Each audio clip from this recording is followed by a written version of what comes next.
Let It Ride by the Southern River Band, bringing us in once again. We are the Four Wheel Drive Podcast, driven by Shelter. All our socials are Four Wheel Drive Podcast on Instagram. On YouTube, we are BackChat, under the BackChat Studios, Ronny. That's where you'll find us. Yep. Mate, we're on a budget again today. Still on a budget. Another budget episode, but... Does that mean the lights are going to go off soon, or...? They may do. I'm not sure what sort of operation they're running down here, but we better be careful. We won't take up too much of the time either. We're not sure what the electricity bills are doing, but... We're going on a budget. This time we're talking about modifying on a budget. So in a previous episode, we've spoken about the whole camping and travelling, touring sort of side of it. Yeah. This one is more of the stuff that is going on the exterior of your car, making it more of a full drive monster. That's it. And like, what do you need? What don't you need? Yep. And I guess what to expect from cheap mods compared to the good stuff. Yep.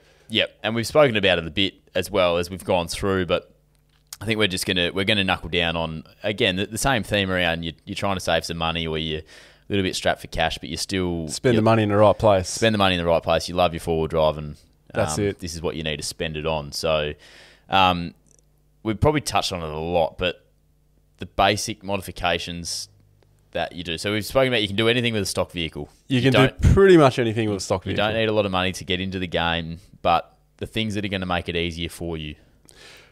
Good tyres. Yep. A bit more ground clearance if you need it.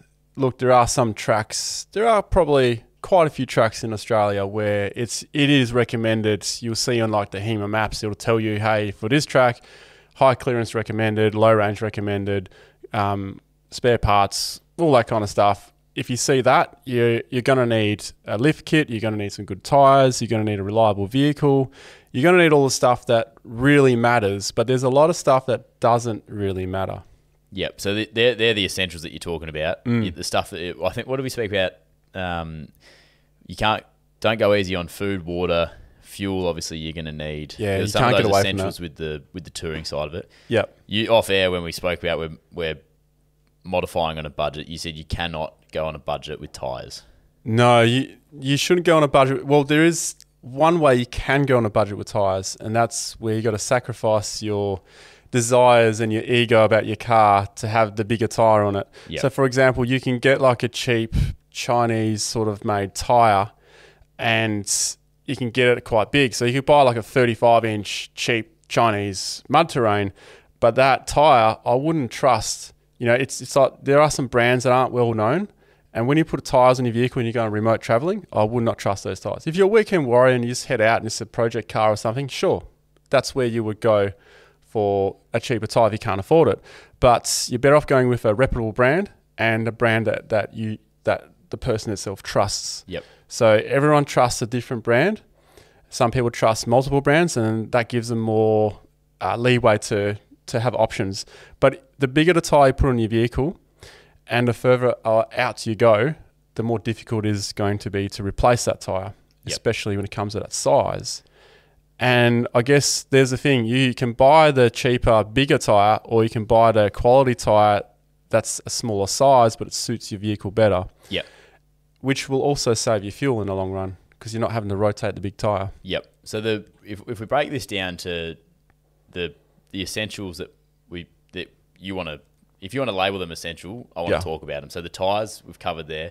Can you say you've got a stock Hilux, the actual wheel, the rim that comes with the car? Oh yeah. Can you put say a Maxxis Razor on a stock rim? Stock rim? Yeah, you can. You definitely can. The only thing is, if the bigger the rim, so the more modern the vehicle, generally speaking, the bigger the rim. Yep. And if you buy, like, say, the SR5 compared to an SR, well, the SR is actually going to be more convenient for you to change wheels and tyres on because there's a smaller rim. Whereas 16? I think it's a 16 or maybe a 17, but the SR5, when I had mine, it had 18-inch wheels. I got rid of those straight away because you got less of a sidewall. And the less of a sidewall you have, the less you can lower the tyres. Yep. And in some cases, when they're 19-inch or above, or 20-inch, we've had on tag-along tours with mainly Discoveries or 19-inch wheels. If they lower the tyres more than 30 PSI and they hit a rock, they pinch the bead. Yeah, okay. And some tyres, you know, are better than others when it comes to that. So you really need like a strong mud tyre to have any chance of surviving with a 19-inch wheel. Yep, righto. So when you're thinking of budget, potentially see what works with the current wheel or rim that you're running, because that's going to save you a lot. Because a decent tyre is anywhere around, especially a four-wheel You just drive went shopping the other day for tyres, and there's $500 a pop. You know, there's a price tag on them. It's expensive, and some tyre shops get better prices on different brands as well. Yep. Yeah. Shop around. Yeah, definitely shop around. But to throw a curveball at the whole thing, you have your Hilux with the 18-inch wheels. Someone else who has an SR, well, a normal SR will want those rims, right? So you put those on Gumtree, you sell those brand new rims, and you use that money to buy tyres with those too. Yeah, absolutely. So that's so good tyres you're probably going to need. There is a way to do it budget. Just think about where you're putting the money. If you don't need the wheels and the rims, just the rubber, maybe that's your way. Obviously, you spoke about your other options earlier. What's another essential mod that you want to cover? Because I want to cover it in detail. So you name the mod and I'll ask the questions. Yeah, okay. So another mod I would say would be like a secondary diesel filter if you're going to travel. Like if you're traveling far, it doesn't even matter if a remote sort of roadhouse on a nullarbor could even be a potential, contaminant of fuel. You know, so anywhere on the highway, anywhere out in the outback, I will always have on my vehicles a secondary diesel filter. Yep. And where are you purchasing those from? Well, I purchased them from my mate. I got a mate who's been my mechanic for 10 years as well. Yep. So I trust the stuff that he has, and he only uses the best stuff. Yep. So he has a fuel manager kit, and with that, it's a good filter. It's got like it's a pre-filter, so I think what we use a 5 micron filter. So it pre-filters the fuel before it gets to the factory filter.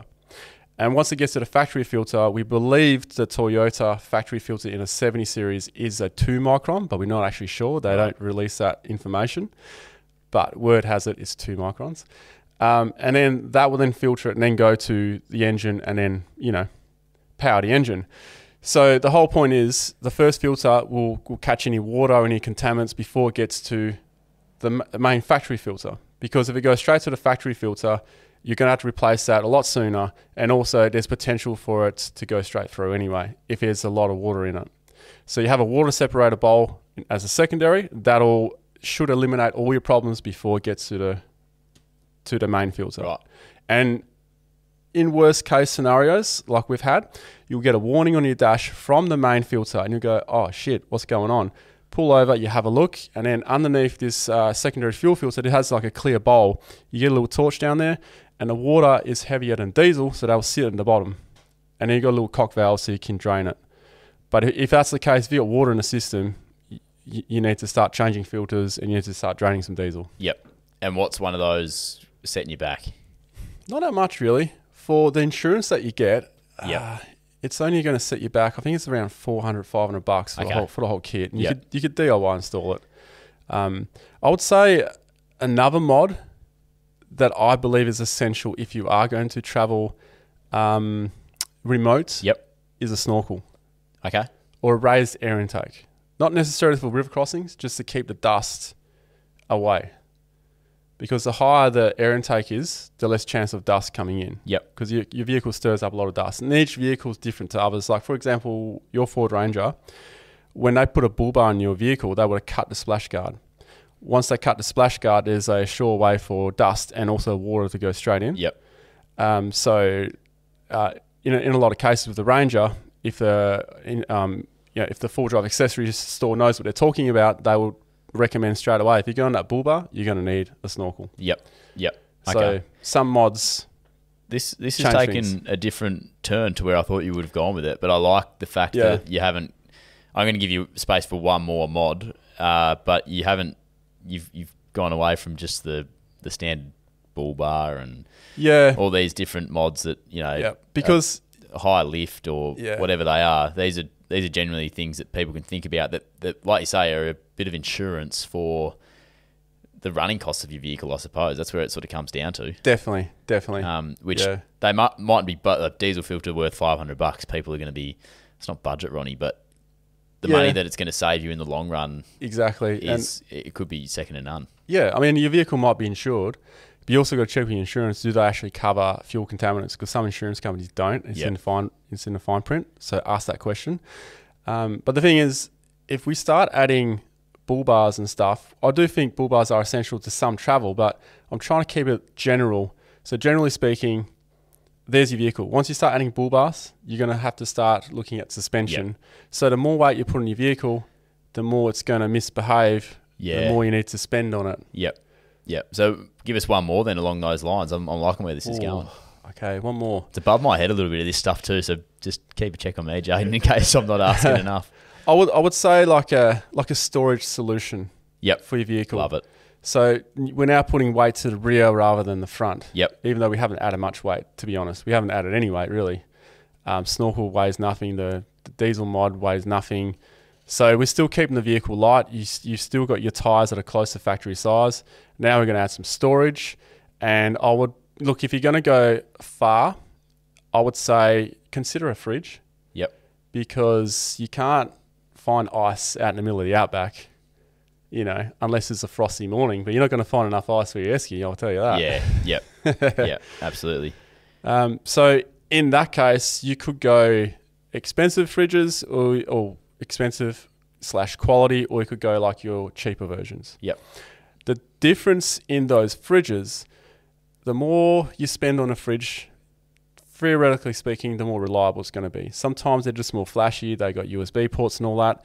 That's not going to add reliability to the fridge. It's just going to add an extra feature to try and sell people, right?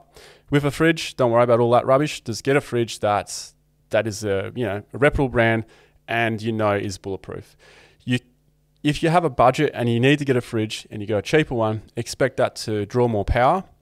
And also expect less features and options with it when it comes to freezing and stuff. Some fridges that I've used before in the past in a camper trailer, we had one, I'm not going to mention a brand because I don't want to rubbish brands, but this particular fridge, everything towards the element was freezing. Everything else was not cold enough. So every single day we had to cycle the baskets, Really? 2 baskets in there.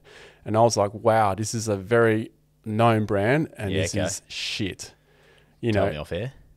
I'll tell you off air. You want to avoid that brand. It's shit. Hit us up if you want to find out more about that, actually. One thing I want to touch on quickly is long-range fuel tank. So we're talking budget, and the way that you've probably guided this, we're talking about being away for longer periods of time, more remote travel, which is great. So long-range fuel tank, if you've got that, I can fill up closer to the city. It's costing me less to bring on more fuel. Yes. Also, you've got to think about, out in the outback, you might be paying $3 a litre. That's right. Towards $3 a litre out there. You find a place that's $2.20. Or crossing the Nullarbor even. You stock up where you can. Yeah. Where do they sit? Because then obviously you're adding weight.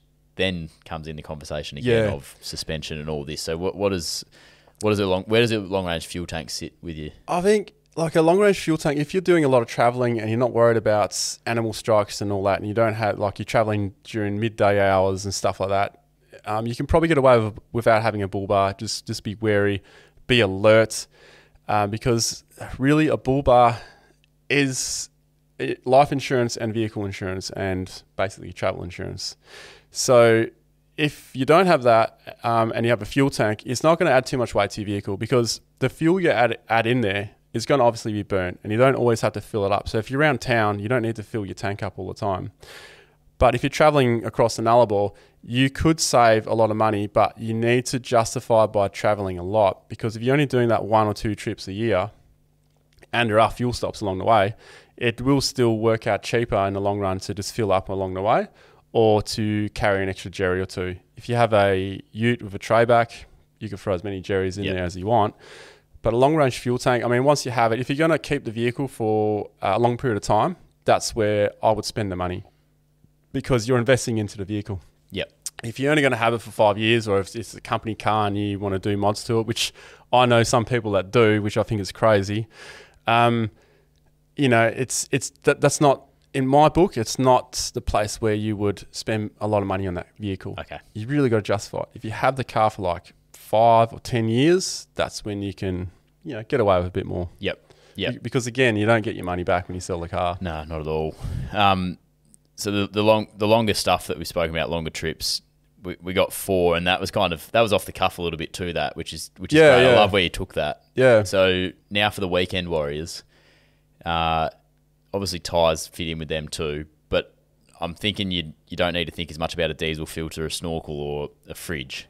If you're in it for the weekend and you want to go and stay out in the hills and test your vehicle a little bit, what are 3 other mods on top of the tyres? Because I think that's important for them too. Yeah, definitely. What are 3 mods for them if you're actually getting into more of your like technical, your fun stuff? Yeah, but we're on a budget still. Remember, we're on a budget. Yeah. In that case, bring the high lift jack, and you have a recovery means. Yep. Of static recovery, that is. Like you can use it as a winch, like we spoke about before. It just takes a long time. Yep.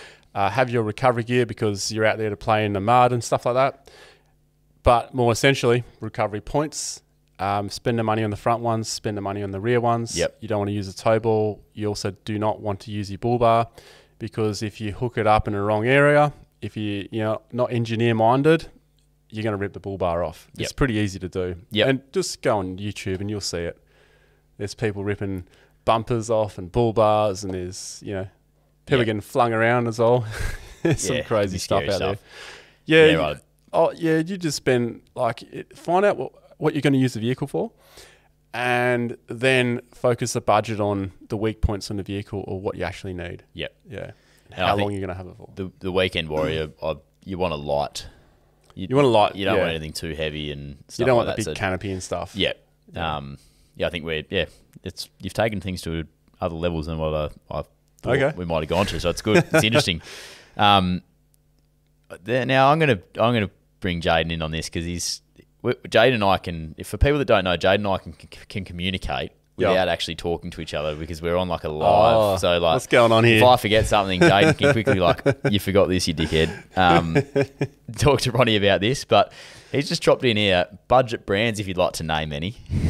And budget brands. Would you like to name any, Jaden? You didn't think this was going to come back to get him? I did not expect that to come back to me. I was just.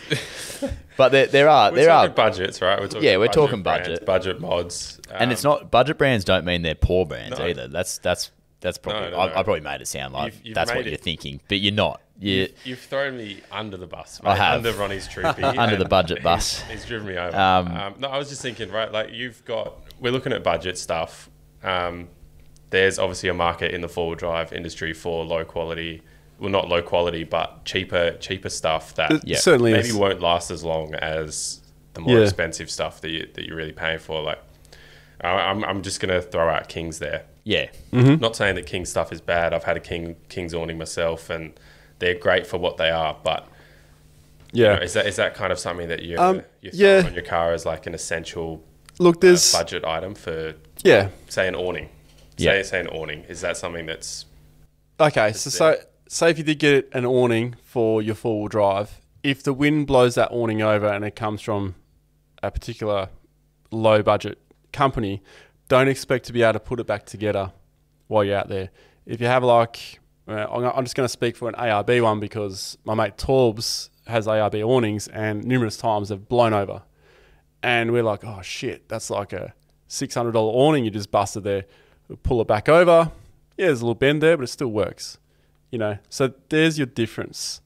Having said that, if you're at a really windy place, like once out at Bilbunya Dunes, we did a tag along, 3 top dollar awnings all got completely ruined by 60 kilometre per hour gusts overnight.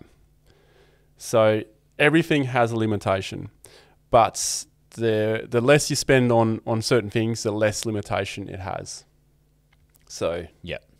Or the more limitation. I think like that's, and I bit of a funny at the start there. These budget brands though, they're like you say, there is definitely a place for them in the four-wheel drive market and industry. And I think when I'm thinking about my personal situation, a King's swag, a King's awning, and for me that I've spoken about before, the King's compressor, King's chairs. Like, they're all stuff that we've spoken about in the other episodes as well that you need, that have lasted plenty of time for me. King's chairs, it finally failed after 5 years of slamming it around. But it's also the most discovered thing out in the bush. Like, if we see stuff that discarded, it's generally the cheap stuff. Yeah, that's a good point. Yeah. And a lot of time that brand comes up, and it's a bit frustrating to see that, if people go and buy stuff that's cheap and might break, they also got to be prepared to take it out with them. Yep. So that's the thing. And it's like a mass production of cheap stuff. It does have its place in the industry, but unfortunately it also causes some problems. Yep.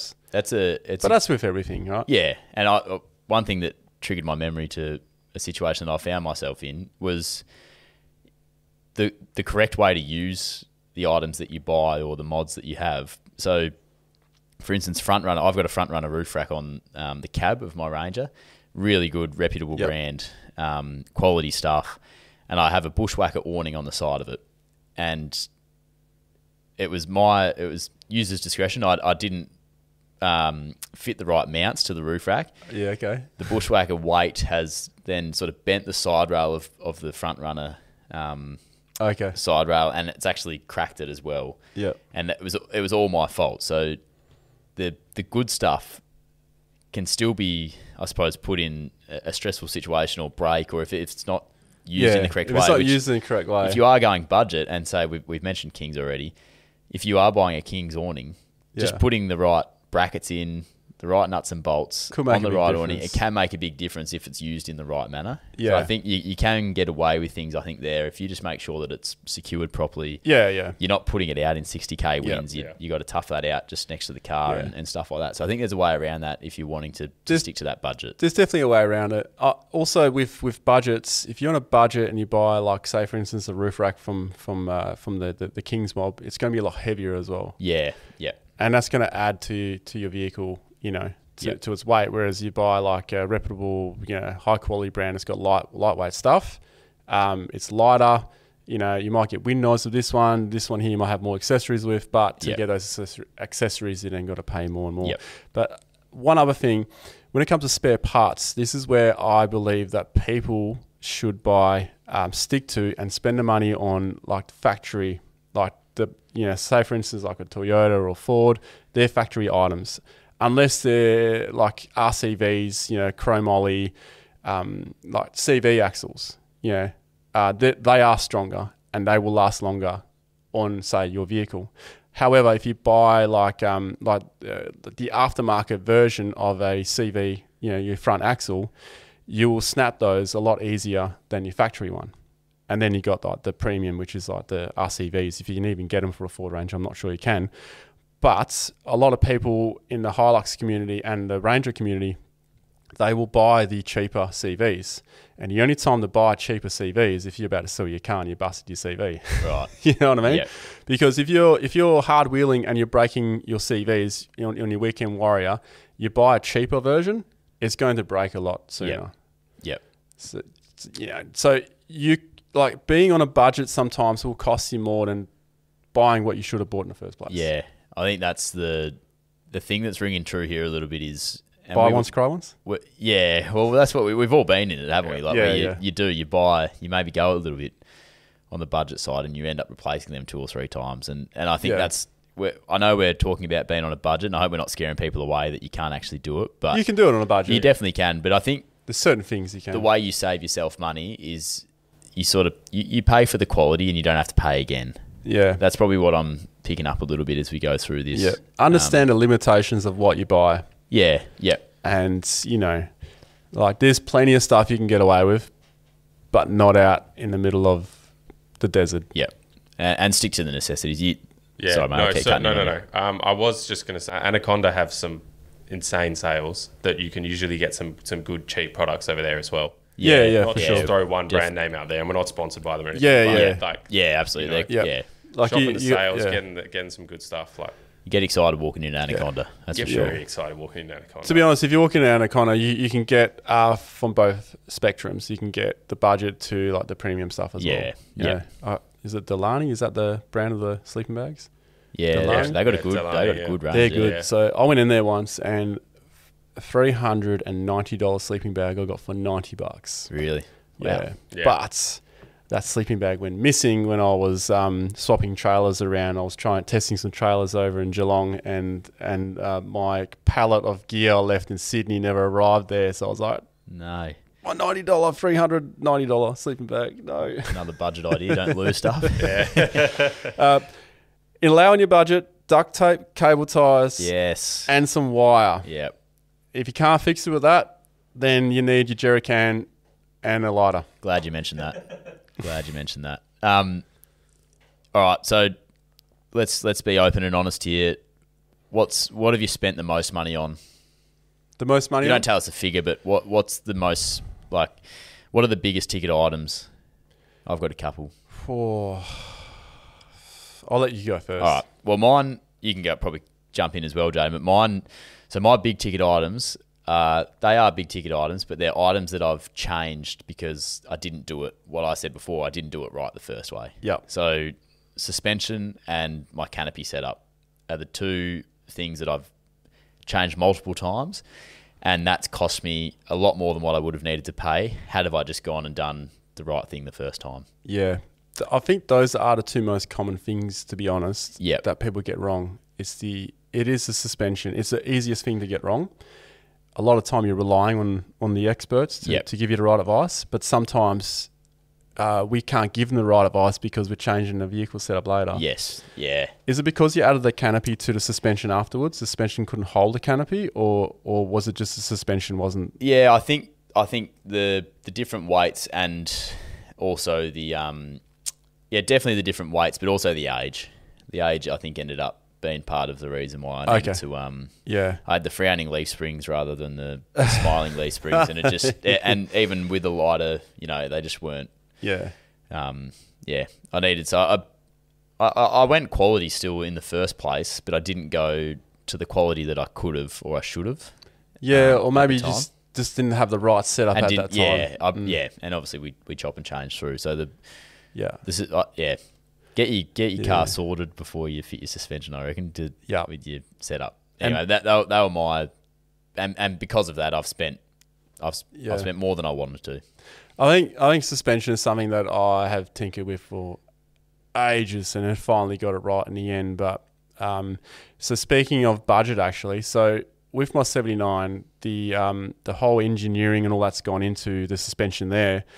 It's like a $20,000 suspension because it's got the track correction, it's got the chromoly axles, it's pretty bulletproof.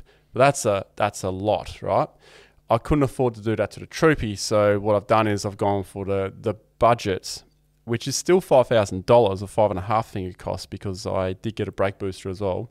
So safety first. Yep. Brakes, heavy car, brakes, got to be in there. 70 series. 70 series. Brakes. Yep. And so the suspension I put on that, it's giving me the same result. However, it's not going to last as long because I've got mono tube shocks. So that's another thing. You got remote res shocks. They have the canister off to the side with a hose that goes back, and then that will help cool this shock down. Yep. The remote res, which means if you're on corrugations for a long period of time, you're not going to get shock fade, and that shock's going to last you longer. The ride's going to be way better. If you have a mono tube shock, if you are doing hundreds and hundreds of Ks of corrugations, you should really pull over and let it cool down. You really got to get your tyre pressure right. You got to get the correct speed right, so you're not putting too much vibration through the vehicle, and it's a very hard thing to finesse. So the safest option is to every 50, every 100 Ks, pull over, let the car sit for a bit. Light a fire on the track if it's a remote track, and have a bloody billy or have shelters for camp, really, isn't it? So, there's options there as well. So if you set up your vehicle and you spend a lot of money on suspension, you buy the monotube, it's not going to last long if you're out there on a corrugation. So that's where you would spend more on that. Yep. And in my case, I've had to go to budget because I'm running out of cash. Yeah. Because I've put so much into the Troopy that I know that I'm going to have to spend again later. Yep. So you've I suppose fitted the suspension still that will get the job done for the weight you're carrying and the setup that you've got and the type of driving that you're going to be doing. Yeah, it'll get the job done for the next 6 months. That's it. That's 6 months. Yeah, because I'll be hitting a lot of corrugation. Yeah, in fact, in a couple of days' time, I'll be hitting up the backs of the cliffs, and that itself is going to half-life my suspension. Jeez. Far out. What about you, Jaden? You got any that come to mind? What, like, in terms of... Like, what have you spent? Much? Yeah, what have you sort of spent the most money on with your rig? Tyres is probably one. I think I went too big for the current suspension that I've got on it, and that's just, it's not worth it. And that's just my stupidity doing that. But tyres incurring more fuel usage too, and then you're spending more on fuel and stuff, and then all that. I mean, if we're talking about like essentials and stuff, like I don't know whether I would go for a rooftop tent again. To be honest, it's a good call. Like, I got rid of that. Getting completely fine with the swag. A rooftop tent adds, I think it's about 85 kilos. Yeah, and wind drag. You've got wind drag as well. Yeah. And I don't know whether I would do that again as opposed to a roof rack. I think those are probably the two things. Yeah. Where do you carry your swag?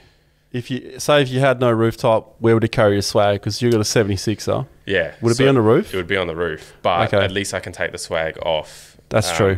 Like rooftop tent, I'm driving around all the time, daily. With swag, I can take it off and put it away. And like even if like I could put it in the back as well. If I put the seats down and I don't have a lot of stuff, I can put it in the back. Well, I found at camp having a rooftop tent was great, but every time you want to get in the car and go and explore somewhere, you have to close everything up, and I actually had to remove all the bedding and stuff from mine, the pillows, so nothing could stay up there. So everything had to come back into the car. You can't just leave that on the ground at camp. See, I don't have that. I can leave all my stuff. You can leave, so that's a win. I can just pack down. Yeah, like that's which is quite easy with a lot of the rooftops. Oh, you're talking about a soft roof? No, I had a hard. Okay. Yeah, but still, same thing with the soft. Like I couldn't even shut it with the sleeping bag in there. Like I had to get everything out. So tolerances were. Yeah. Okay. Which was just annoying when you're coming back to the same campsite. Yeah. And, everyone else has got their swag on the ground already. You just got base camp there set up, ready to go when you get back. So even with the swag, you can just leave that around and peg it down, and it's not going to go. And you have to level your vehicle. Yep. Yeah, that's something I've learned as well. But but sometimes you have a few too many cans at night, and you go to bed the wrong way anyway. You're sleeping downhill. It's not good if you head downhill after a big night at camp. That is true. This is the 4-Wheel Drive podcast driven by Shelter. Righto, Ronnie, quick fire time. Quick fire. It's not around the fire pit. Probably shouldn't have said quick fire, but it's rapid fire. It's not around the fire pit. We've still got that to come. It's quick fire, rapid fire. What I feel like I'm being stitched up here. No, it's not a stitch up. No. Okay. Jaden and I are just doing our thing here. Oh, yeah, sure. All right. I'll set the scene. You got $5,000. Ooh, thanks.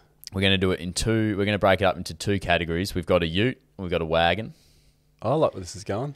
$5K, you're doing, so the trip, like remote, Kimberley, Pilbara, something remote. There's going to be corrugations. There's going to be red dirt. There's going to be $5,000 sand. There's going to be, I'll whack me mic into my teeth then. Oof. There's going to be some challenges. Okay.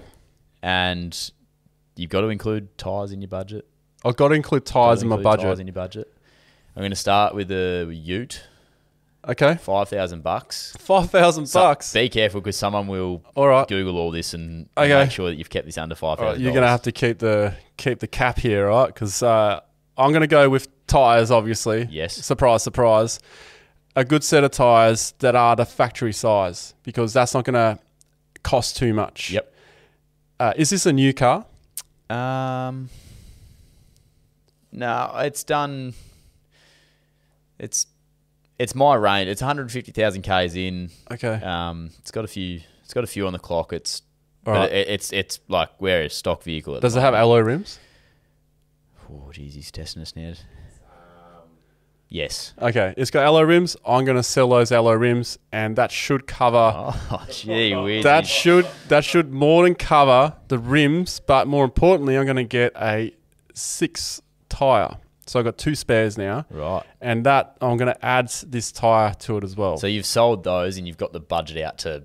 Well, okay, I believe that budget would cover the new rims. We were not prepared and the extra tyre, right? But the other 5 tyres that I need to replace will come out of the budget, obviously. Okay. And you should be able to get those for around 250, 300, sticking to the same size. Right. Hopefully, fingers crossed. Just keep an eye on the math here for me, please. Oh, I would then go on to Gumtree and I would try and find a second-hand bull bar because we're going up that way. Yep. And then... Give us a rough indication of price there, just so we're... I should be able to get $500. Yep. I would then go for a second-hand fridge. Yep. Hopefully around... I've sold a few. So I reckon about $400-$500. Okay. If I'm talking tough here. I would run that off the main battery, so I wouldn't get a second battery. Ooh. I would get a jump starter pack though, just in case. And I would, because I'm assuming I'm going by myself here, being put in the deep end. Yeah. I would get a diesel filter because it is a Ranger, so it's a diesel.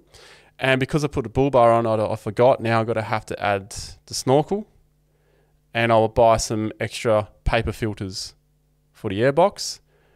I would also get some extra fuel filters, and the rest of the money I would blow on some shelters.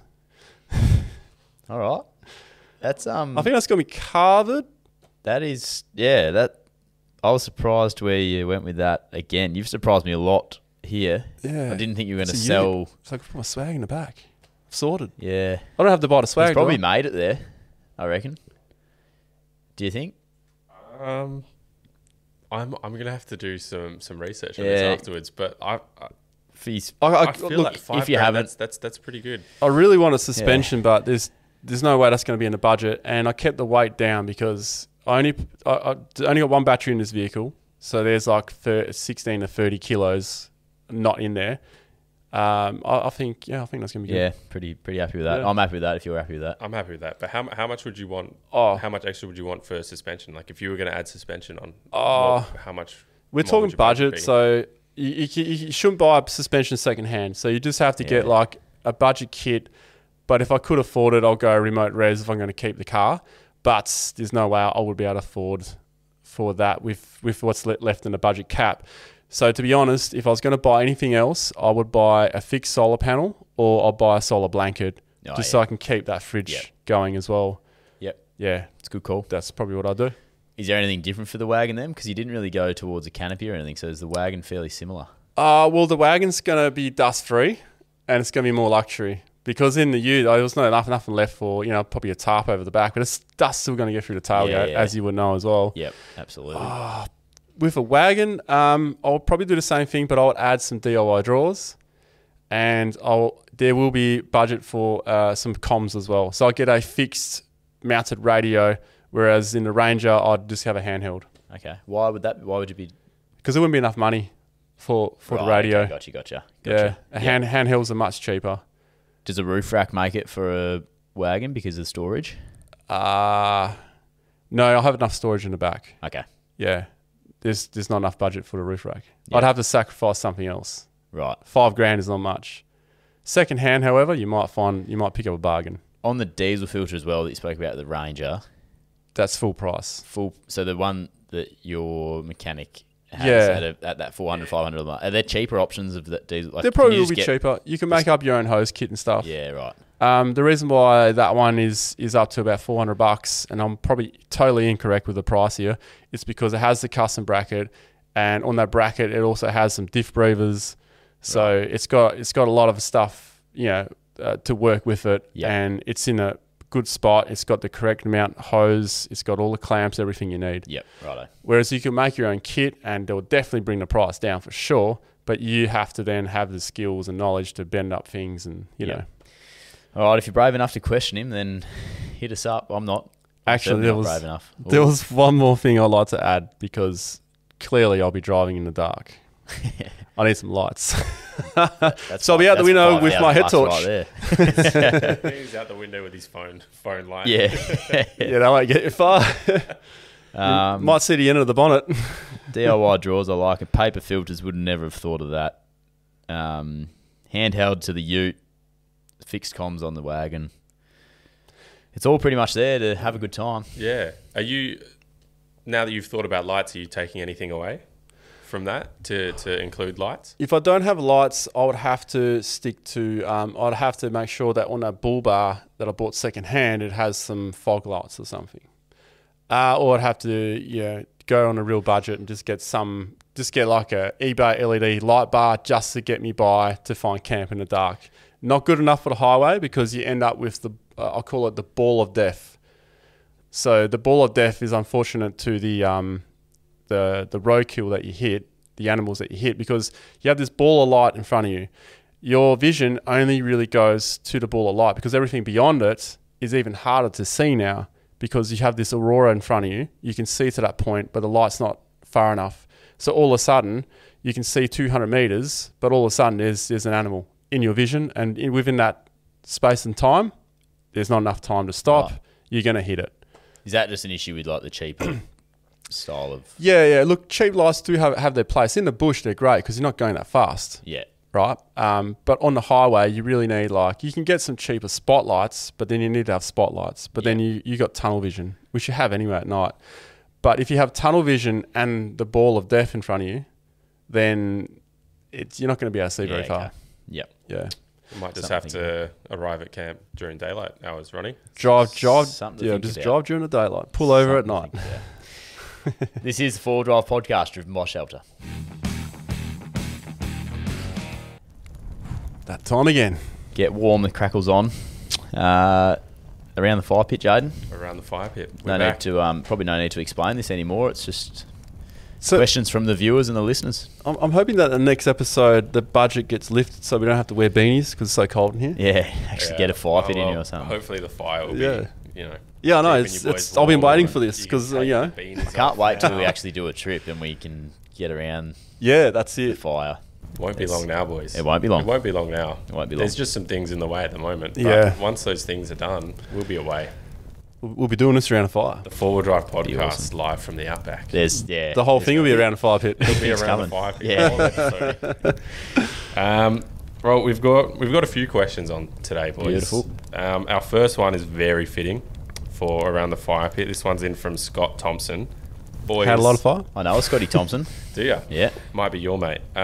Boys, I've heard different stories over the years on when to crack the first beer on arrival. So do you set up first or as your pluggers touch the dirt? And any good stories to go along with it? I have a T-shirt at home by Cowboy Tuned. It says tins before tents.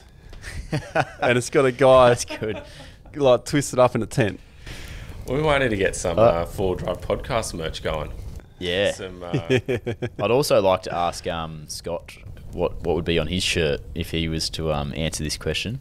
Because if it's a Scott I know, then I reckon it might be even before he leaves the car. 0 alcohol ones though, yeah, of course. Of course. Unless it's in a passenger seat. Which Shelter have, so there's no worries there. I reckon I'll just get set up and I don't know. To be honest, I tend to you just get the camp and it's like we've been driving all day and it's just been a heck of a day. Just crack that tin and have a bit of a chat and then I'll think about where I'm going to set up. That's generally what happens without even thinking about it. Yeah, I reckon I race into getting set up and then, that's the way I go about it. So you'll be the person I'll be sitting in the chair having the... You'll be watching me set up and think, why am I not doing that? I need to do that. And often I don't set up my swag when I'm swagging. I don't set it up until 10, 11 at night and be like, oh shit, everyone's going to bed. I've got to set up my swag. Oh, no, that's not for me. No, that's not for me. No, that's rogue. That's very rogue. What about you, Jaden? Tins before tents or tents before tins? But definitely tents before tins, I think. Okay. If I'm by myself, tents before tins. But if I'm in a convoy with people, then it usually goes tins before tents. I don't know. It's kind of if there's people out with a beer, I'm out with a beer as well. Yeah. But if I have my way, then I'd rather get the tent up first. I'd rather set up, get a fire going, sit down, crack a beer, feed up. Yeah. Or a soft drink, whatever you drink. Yep. That's true. Good point. I should tend to light the fire first before anything. Yeah, that's probably what I'll do. Yeah, right. Yeah. You just brought up the fire, so. Put the fire sounds up a little bit. All right, this one, we've got a few more technical ones coming in now. Ooh, this one from Sam J BRL. Hey guys, I have a stock 2023 SR5 Hilux and I'm not sure what tyres, lifts and suspension to put on it.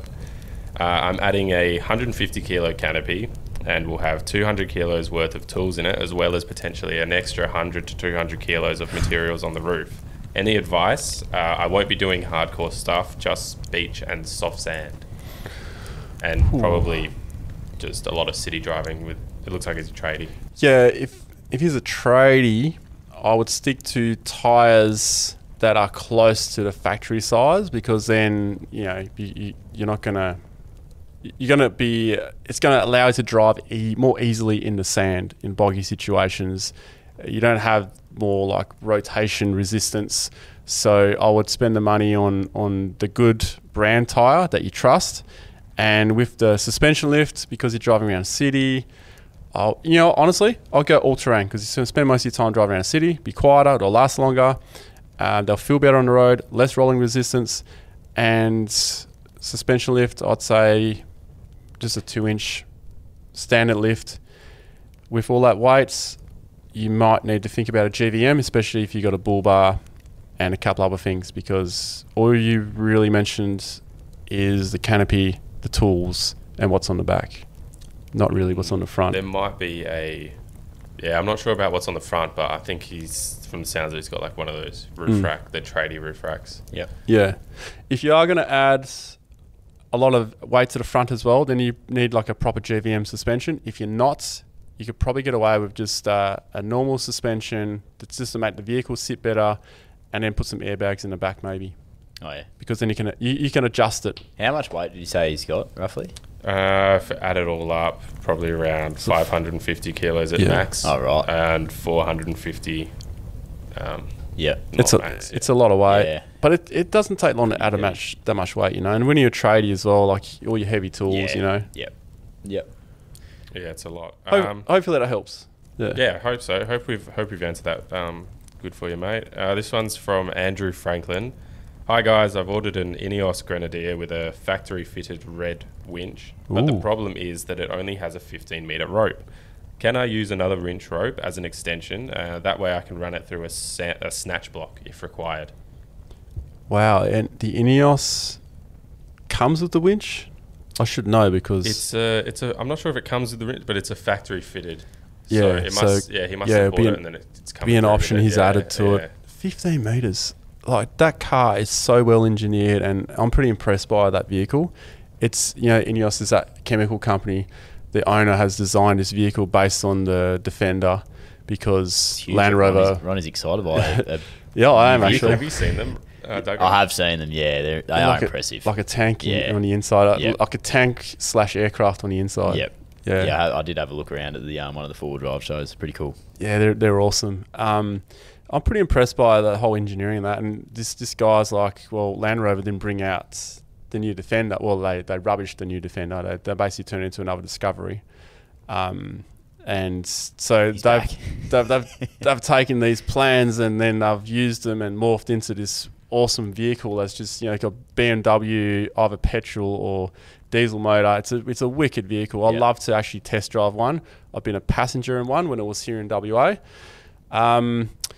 I am surprised about the winch only have 15 meters.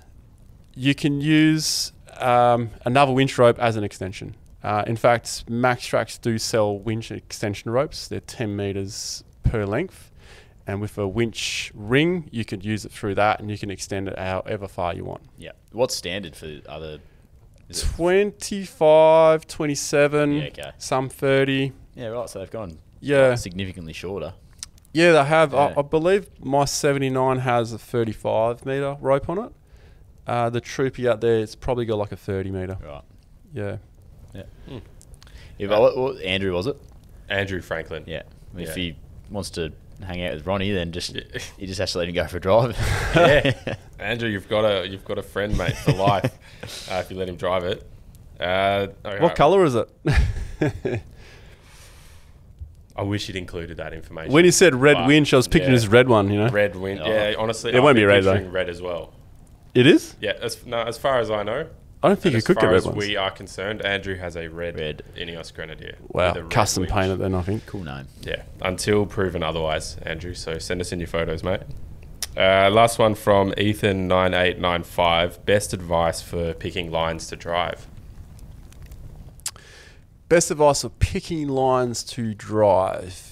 It all depends on your skill level more than the vehicle capability. If you have a good skill level and understanding of your vehicle, you would know exactly which line to take.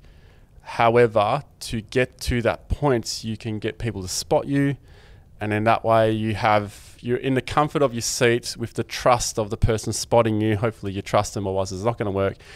And that's where you can build up your skill on how to tackle certain obstacles. So to pick the best line, generally speaking, if you know that your wheels will fit in the rut and you're not going to bottom out, the rut is the safest way because you're not going to slide around, especially when it's muddy and slippery and wet. The scariest thing to do is to straddle a rut and you slip. I've done it many times. You'll look like the king of off-road if you make it, or you'll look like a total dickhead if you don't make it. And I've been in both situations, more of the dickhead side, really.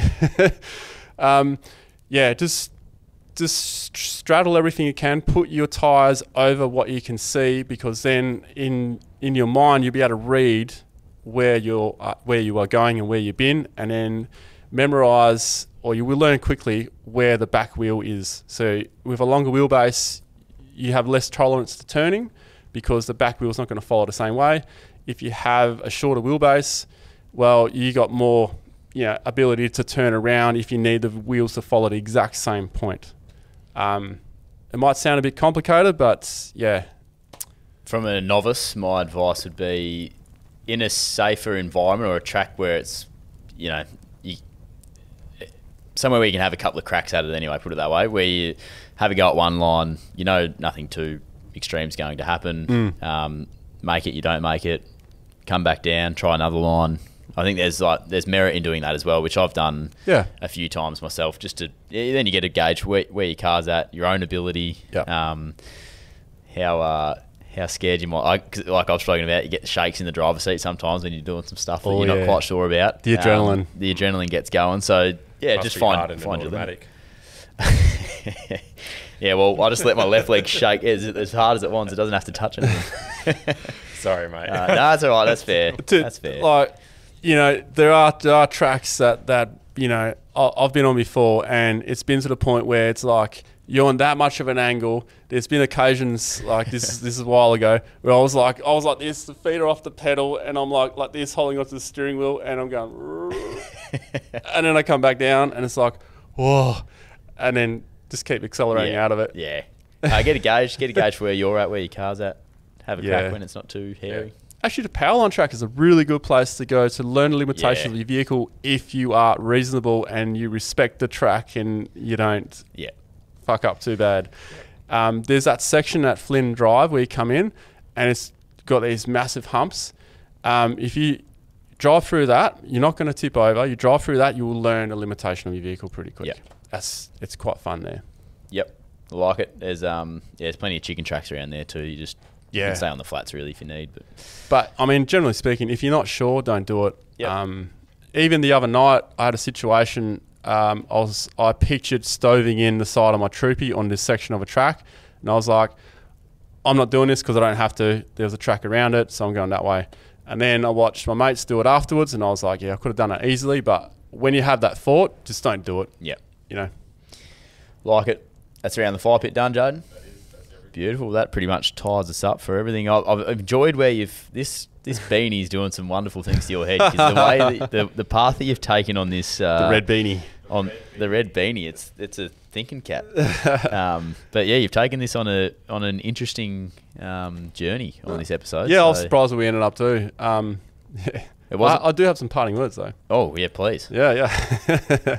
So from the red beanie, the parting words are: you can always add to your vehicle when it comes to money, but you can't subtract.